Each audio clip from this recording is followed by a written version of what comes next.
యెహోవా దేవుడు తన ప్రజల యొక్క ప్రవర్తనను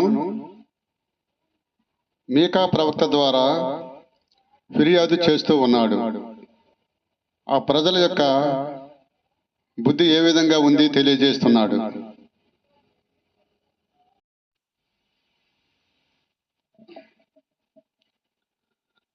తన ప్రజల మీద దేవునికి ఉన్న ఫిర్యాదు. యెహోవా చెప్పే మాట ఆలకించండి. నీవు వచ్చి పర్వతాల ముందు వాదించు, కొండలకు నీ స్వరం వినబడనివ్వు. పర్వతాల్లారా, భూమికి నిశ్చలమైన పునాదుల్లారా, యెహోవాకు తన జనుల మీద ఫిర్యాదు ఉంది. ఇశ్రాయేలీయులతో వాదిస్తాడు. నా జనులారా, నేను మీకేమి కీడు చేశాను? మిమ్మల్ని నేను ఎలా దుఃఖపరిచాను, ఆయాసపరిచాను? అది నాతో చెప్పండి. ఐగుప్తు దేశములో నుంచి నేను మిమ్మల్ని రప్పించాను. దాసగృహములో నుంచి మిమ్మల్ని విమోచించాను. మిమ్మల్ని నడిపించడానికై మోషే, అహరోను, మిరియాముల్ని పంపించాను. నా జనులారా, యెహోవా నీతి కార్యాలని మీరు గ్రహించండి. మోయాబు రాజైన బాలాకు ఆలోచించిన దాన్ని, బయోరు కుమారుడైన బిలాము అతనికి జవాబుగా చెప్పిన మాటలను, సిత్తీము మొదలుకొని గిల్గాలు వరకు జరిగిన వాటిని మనసుకు తెచ్చుకోండి. ఏమి తీసుకుని వచ్చి నేను యెహోవాను దర్శించాలి? నేను మహోన్నతుడైన దేవుని సన్నిధిని వంగి నమస్కారం చేసినప్పుడు ఏమి తీసుకుని రావాలి? దహన బలుల్ని, ఏడాది దూడల్ని అర్పించి దర్శించాలా? వేల కొలది పొట్టేళ్ళు, వేల కొలది నదులంత విస్తారమైన తైలము ఆయనకు సంతోషం కలుగజేస్తాయా?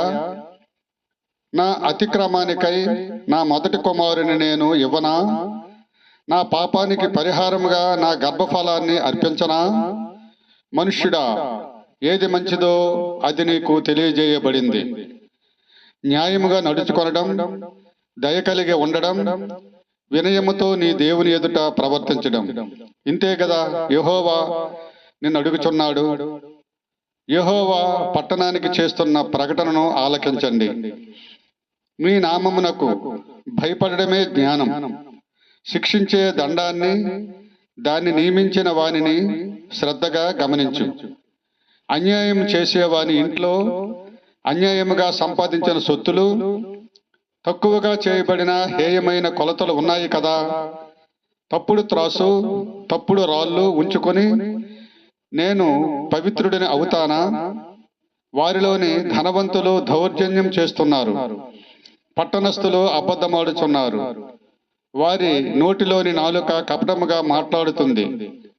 కాబట్టి నిన్ను శిక్షించి రోగిగా చేస్తాను. నీ పాపాలని బట్టి నిన్ను పాడు చేస్తాను. నీవు భోజనం చేసినా నీకు తృప్తి ఉండదు. నీవెప్పుడూ పస్తుగానే ఉంటావు. నీవు కూడబెట్టుకున్నా అది నీకుండదు. నీవు భద్రము చేసుకున్నా దానిని దోపుడుకు నేను అప్పగిస్తాను. నీవు విత్తనం విత్తుతావు గాని కొయ్యక ఉంటావు. ఒలీవ పండ్లను త్రొక్కుతావు గాని తైలం పూసుకోవు. ద్రాక్ష పండ్లను త్రొక్కుతావు గాని ద్రాక్ష రసము తాగవు. ఎందుకంటే మీరు ఒమ్రి నియమించిన కట్టడల్ని ఆచరిస్తున్నారు. ఆహాబు ఇంటివారు చేసిన క్రియలన్నిటినీ అనుసరిస్తున్నారు. వారి ఆలోచనల్ని బట్టి నడుస్తున్నారు. కనుక నీవు న్యాయం చెడిపోయిన కనుక నాశనమయ్యేలా చేస్తాను.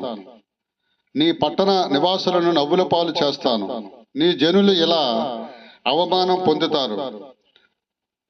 దేవునికి స్తోత్రం. హల్లెలూయా. దేవుడు మేము దీవించుగాక. ఆమేన్.